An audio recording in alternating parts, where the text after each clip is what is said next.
Grand Blanc Township Hospital is getting national attention for the wrong reasons. Thanks for watching the news at 6. I'm Elise Ramey. David and Meg are off. A New York Times investigative report that features Ascension Genesys Hospital paints a dark picture of overworked staff and underserved patients. TV5's James Felton spoke with an employee there and also has a response from Ascension. One of my coworkers that works in the cafeteria area came up to me at lunch and asked me if I'd heard the big news. I go, "What's that?"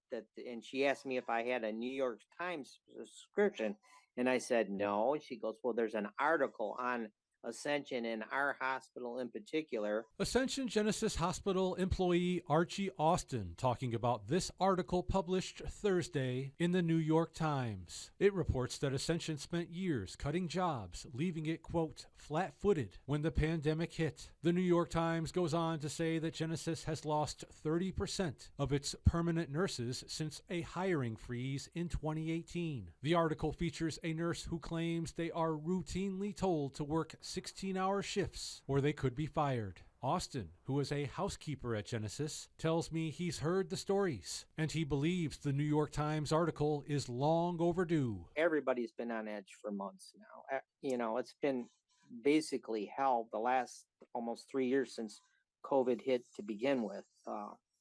And the patient care is just drastically reduced. Ascension issued a statement calling the New York Times report, quote, rife with misinformation and selective reporting. It says it provided more than a dozen pages of on-the-record information, but little was included in the story. For his part, Austin says the staff want to see some positive changes. Everybody's kind of hoping that they'll just go away or something will improve somehow. James Felton, WNEM, TV5. And if you want to see more of Ascension's response to the New York Times story, just go to the Hot Links section on WNEM.com.